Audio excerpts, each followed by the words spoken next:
Hi, it's me, Mary Jean Ziska, again, a picture of my driver's license, and doing another video. This is one of a couple different videos that I have to create. It's 7:29 p.m. It's the 25th of June, 2015, and it's 84 degrees in my room.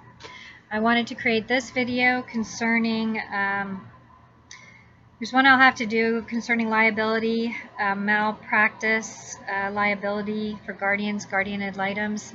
I found different articles on the immunity that actually has been granted judges and lawyers and the people who are actually in, authority figures who are supposed to be helping, and instead, because they were granted immunity, have been allowed the freedom to hurt individuals. I did 3 different videos on a story that was written in the Fort Worth Weekly concerning Dorothy Luck and all the difficulties she's had in dealing with guardianships. And I have a quick quote. It says, "Since guardians are given broad authority, there is the potential for abuse.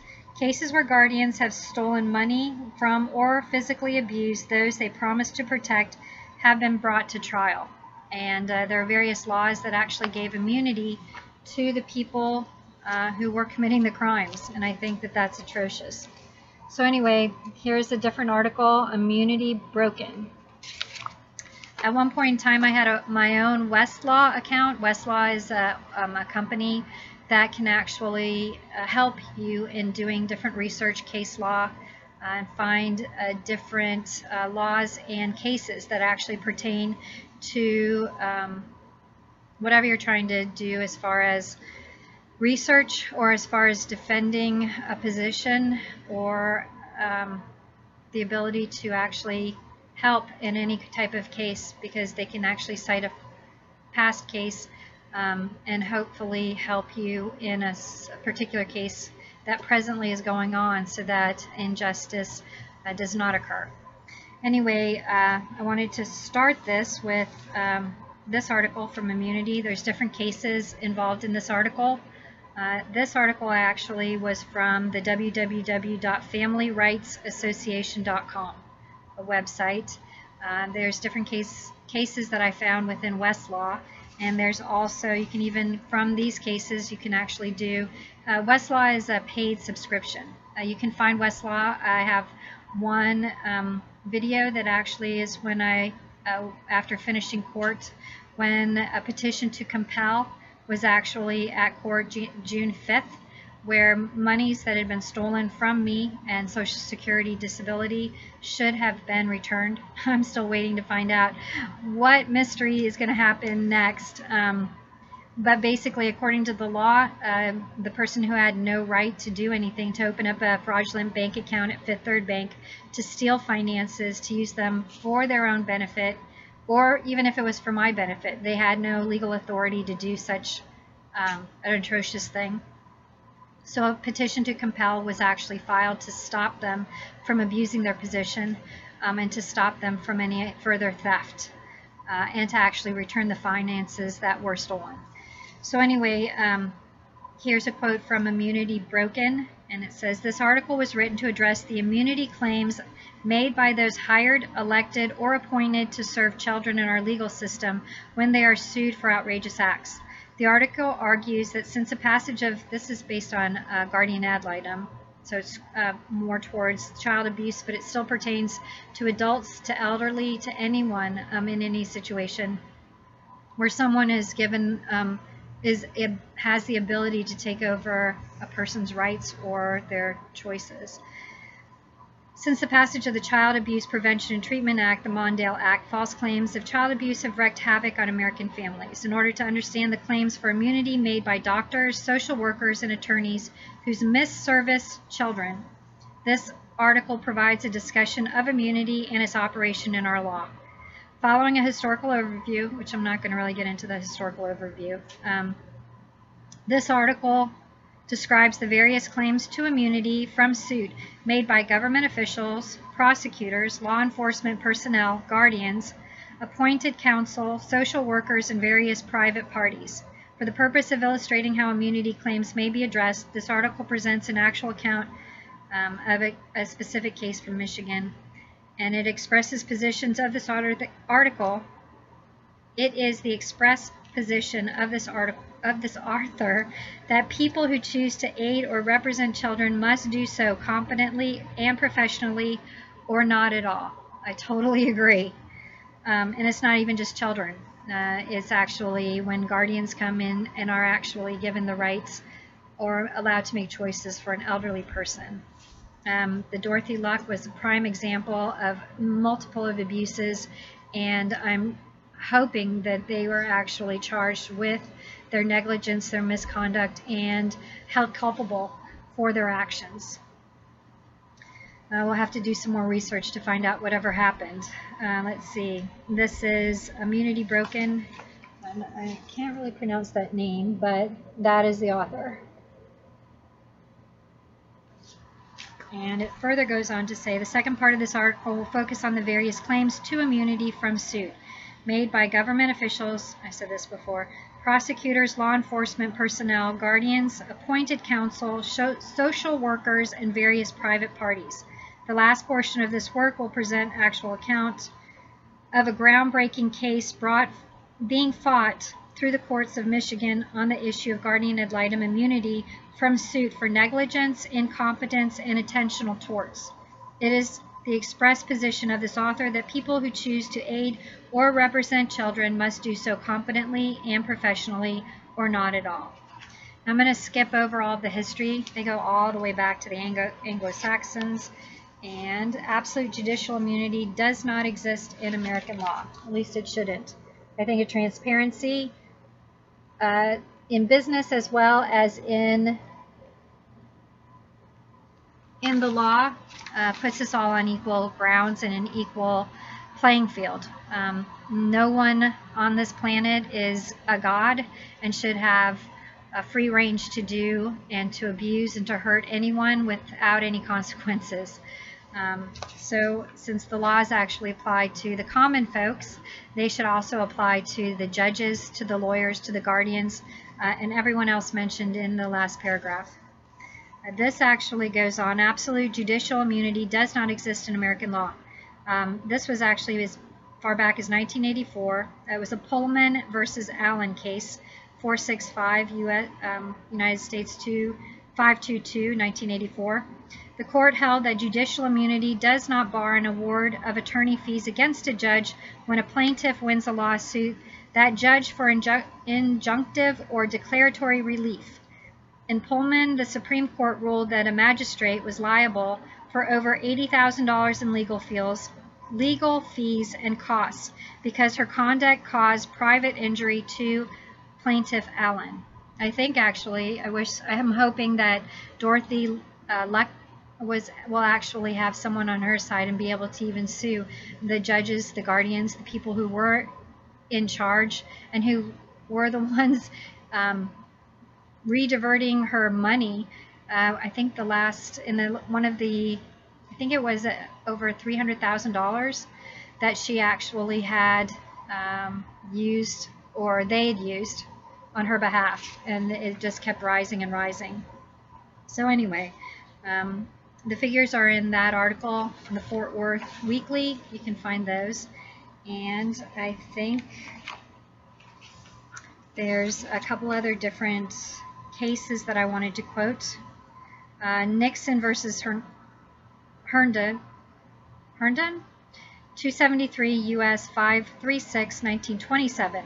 The court held that the state officials would be personally liable in damages for denying plaintiff his right to vote by enforcing a racially discriminatory election law. I mean, there's multitudes of civil rights that are always violated and different things like that. Different laws are put in place to actually protect our rights. This article is very long, so I only highlighted a couple different areas I wanted to put out there. You guys can do your own research, and you can see how these laws have either affected positively or negatively different people and their rights.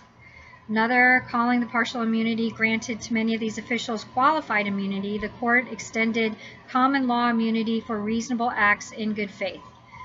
And this was actually in 1975 that the, when lower courts became confused as to whether qualified immunity involved a subjective or objective inquiry, the court explained in Wood v. Strickland that the qualified immunity analysis necessarily contains both objective and subjective elements. The analysis is subjective, said the court, in that the defendant official to receive protection must have acted, quote, with a belief that he was doing right, end quote. Wood, this was Wood 420, U.S. at 321. The analysis is objective. The court reasoned in that officials would not receive protection where they ignorantly believe their actions to be appropriate, when in fact their actions violated settled and indisputable law. The purpose of the statute was to deter public officials from using the badge of their authority to violate persons' constitutional rights and to provide compensation and other relief to victims of constitutional deprivations when that deference failed. That was Carey versus PIPHUS. PFUS? Anyway, another quote that I wanted to actually mention in this video was, let's see, this is 1981. The court characterized its process of determining the degree of immunity to which a particular official was entitled as a careful inquiry into considerations of both history and policy. The same year of Newport was decided, the court faced some of the aftermath of the Nixon administration, Harlow versus Fitzgerald. In that case, Plaintiff Fitzgerald claimed Bryce Harlow and Alexander Butterfield, two Nixon administrative aides, conspired to have him discharged from his position with the Air Force. Let's see, this goes on to the infamous Nixon tapes discussing Fitzgerald's demise. In their concurrence, Mr. Justice Brennan wrote for himself and Justices Marshall and Blackmun and said, I quote, this is a quote, I agree with the substantive standard announced by the court today, imposing liability when a public official defendant knew, quote, knew or should have known, unquote, of the constitutionally volatile effect of his actions.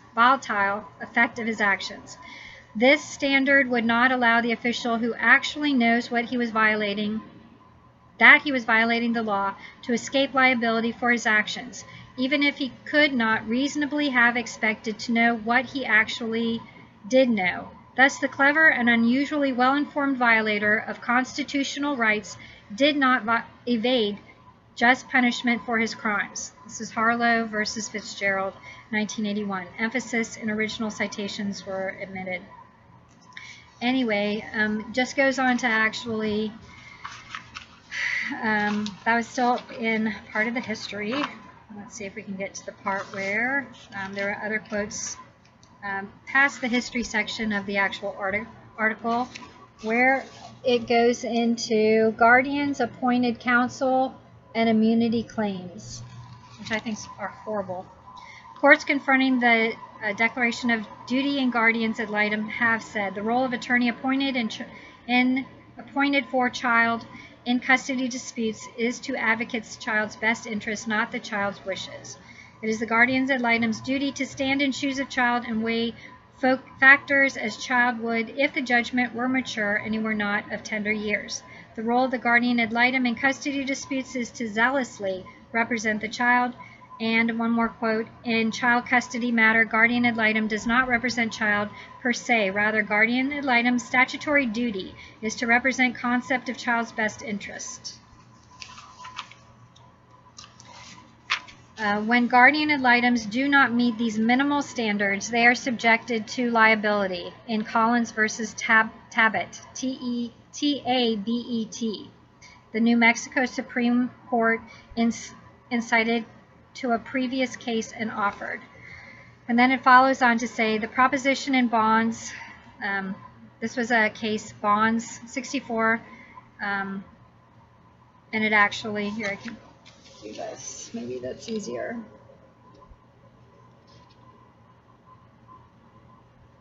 This I wanted to actually put in because I thought that this actually should apply to guardians and the elderly, as well as guardians or guardian ad litems for children.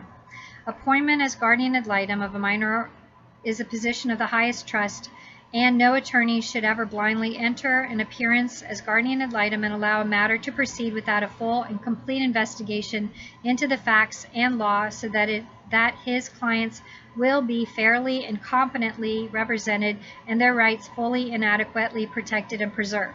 You can actually cut out guardian ad litem and just slip in there guardian, and you reread it and say appointment of a guardian.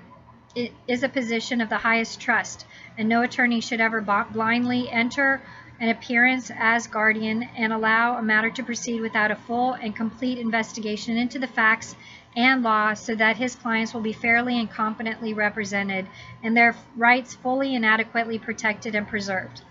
The proposition in bonds, that was the case listed previously, we didn't go into, that a guardian ad litem occupies a position of the highest trust suggests that he or she is a fiduciary. Judge Donnelly, in expressing his views on the question certified to us, analogized the position of the guardian ad litem to that of a general guardian or conservator. Fiduciaries, of course, are subject to liability to their wards for harm resulting from their ordinary negligence in the discharge of their fiduciary duties. Let's repeat that one more time. Fiduciaries, of course, are subject to liability to their wards for harm resulting from ordinary negligence in the discharge of their fiduciary duties. If anything, they are charged with a higher standard of care than are persons who do not owe fiduciary duties. Now that quote exactly should have been applied for the petition to compel, and actually supporting this petition to compel and making sure that a limited guardian who actually has even a limited amount of power is actually not allowed to do harm and is held liable for their actions.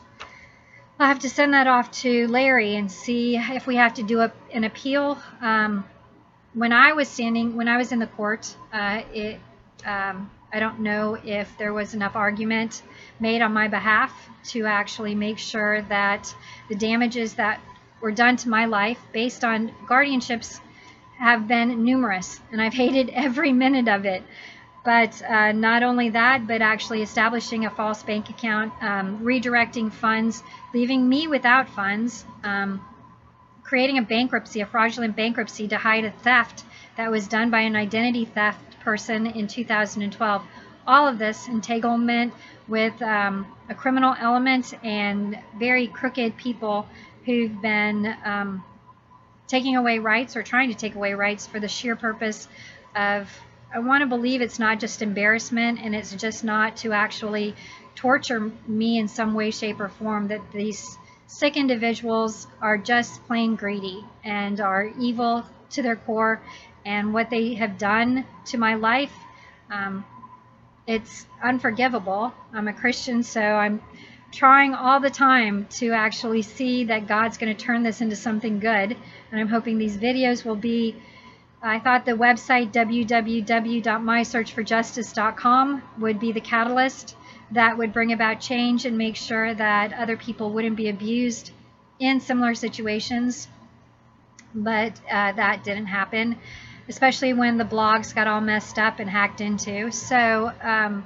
hoping that these posts and these video posts can actually get to the right people, the right judges, the right lawyers, who actually, men of courage and integrity, and women who actually stand up for the righteous and for honor, for doing what is right, and for obeying laws, and for making sure people are not hurt by laws, and that people are not hurt by people manipulating laws.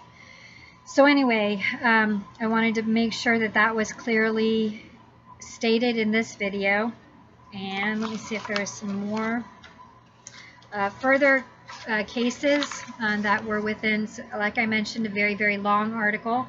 Actually brought in another case. This is in 1984. The United States Supreme Court again took up the claims of an appointed attorney that he should be immune from suit for malpractice.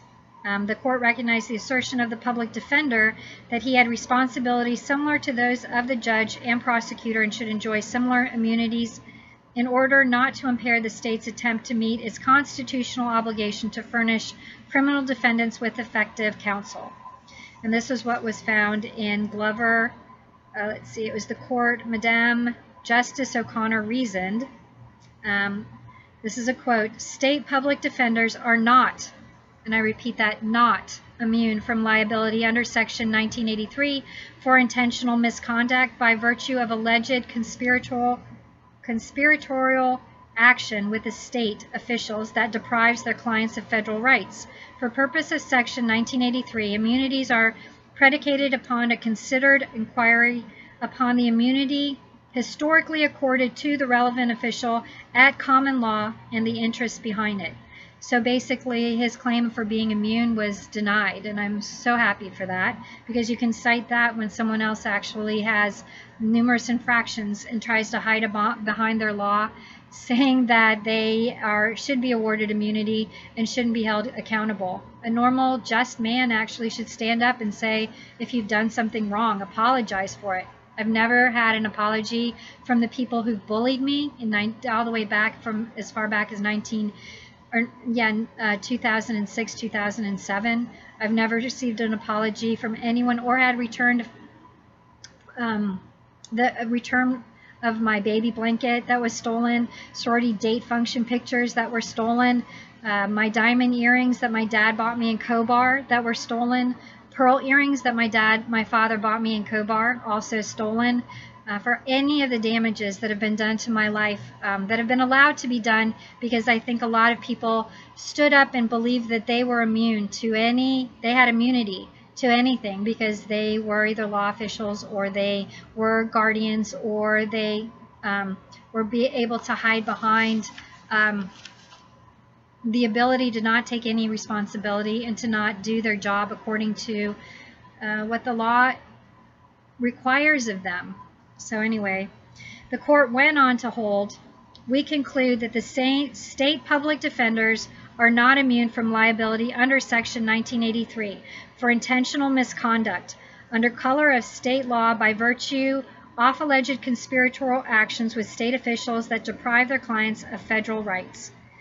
So basically, at one point in time, I had contacted the Florida Bar to file a complaint when Patrick Weber had told me at the last time I ever was in court with him, he told me to shut up, sit down, be a good girl, and he could do anything he wanted with my finances, with my life, and with my home ownership. Basically, as a limited guardian, he believed he had a right, or the person standing there in court decided he had a right to actually to not have any culpability to his actions, and that he was allowed under his title to do whatever he wanted.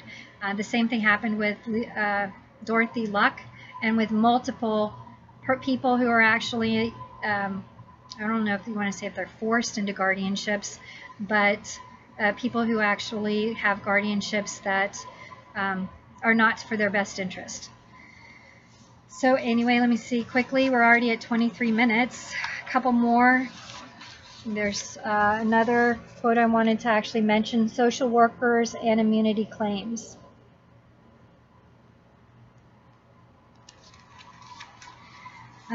Perhaps the most outrageous acts for which the actors claim immunity occurs in child abuse proceedings after the passage of the Mondale Acts, which I mentioned was at the beginning in this article, requiring mandatory reporting of suspected child abuse. The number of child seizures soared in America. While it is certainly the case that children must be protected from abuse and neglect, doing so at the expense of constitutional rights is almost often an untenable argument. With the exception of a few aberrant decisions, most state and federal courts have allowed for only partial or, quote, good faith immunity in child seizure cases, as the Supreme Court cautioned in Maley, M-A-L-L-E-Y versus Briggs. And then the quote, it says, further along in the article, it actually mentions a few plain incompetents and known violators will illustrate. Social worker Ronald Borrell and Janine Trahan allegedly filed a false verified statement with the court to facilitate their removal of Karen Austin's 2 daughters. Now, this, I think, is the most horrid thing that actually happens when people falsify documents.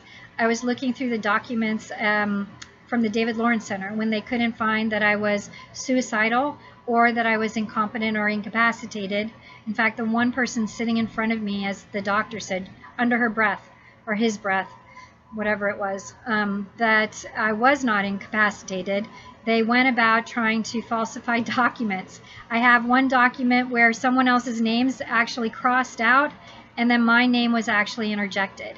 And then the report follows along with nothing that actually pertains to me whatsoever. Going through as far as listing people that I'd never even met with as witnesses against me or on my behalf. So, I mean, the falsifying of documents, I think, is culpable for criminal charges, especially with the medical people and also with people who actually have any type of control in this whole little circle of, I don't want to say contention, of just this whole circle, and I don't want to say corruption, because there are decent, honorable people. I want to still believe there are decent, honorable people out there. But in this this whole group that actually has been afforded the ability to do what they want based on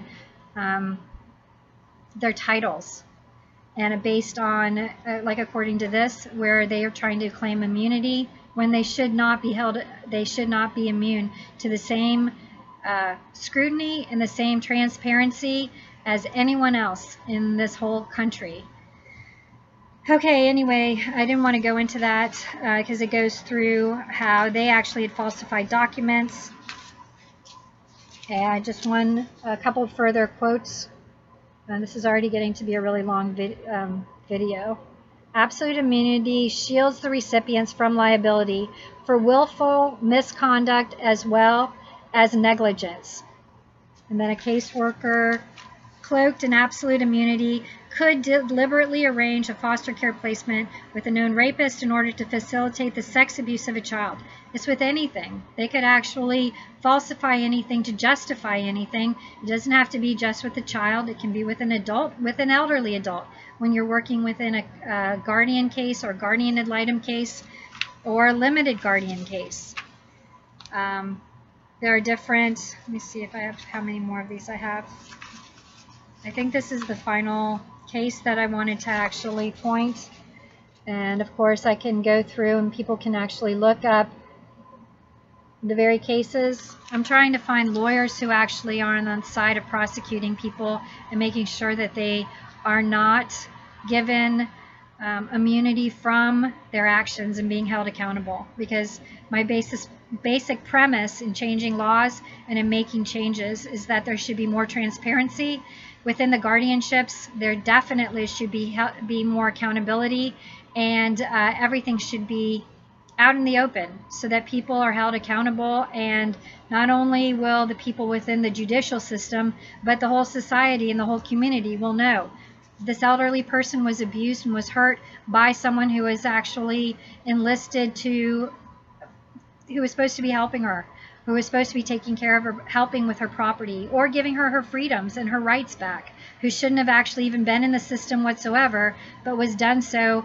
because they needed another head count to actually obtain a grant, or they needed one more person and one more job to enlist a lawyer within the system who actually then could take out the finances from someone's personal account. There's a lot that needs to be changed, and with different people contacting your local representatives, your government officials, with making sure that laws are changed, with doing your part, we can all make a difference, and we can make it a positive difference and make sure that rights are protected. It says private persons acting with a colorable claim under the state law or acting in concert with law enforcement officials cannot claim immunity under, and then there's a couple different laws, or a couple different cases. This may be seen as the origin of the joint participation doctrine, advanced some years later in Lugar versus Edmondson Oil The doctrine received further refinement in Dennis versus Sparks, where the court sustained plaintiff's cause on the theory that private party conspirators to an injunction acted under color of state law and in joint participation with state authorities. Says there is no good faith immunity under Section 1983 for private parties who act under color of state law to deprive an individual of his or her constitutional rights. Now I think I'm going to end. Can you read that? Right here. There is no good faith immunity under Section 1983 for private parties who act under color of state law to deprive an individual of his or her constitutional rights. That definitely applies to someone actually creating a bankruptcy on with someone else's name. That means covering up a theft. That means covering up an identity theft. That means actually covering up a bank account or stolen monies on my behalf. There's tons of different infractions and tons of different laws and state and cases that actually pertain to making sure that people aren't given the immunity to commit crimes or under the guise of being immune, they're not allowed to commit crimes. So anyway, if you could please contact me if we can make laws change and make sure that guardians, guardian ad litems, public officials, law enforcement officers, anyone involved is actually held accountable for their actions, more transparency, and that laws can be changed. Contact me, www.mysearchforjustice.com, and your government officials or any of the websites I've mentioned in previous videos to stop guardianship abuse. Thank you. Take care. God bless. That was a long one.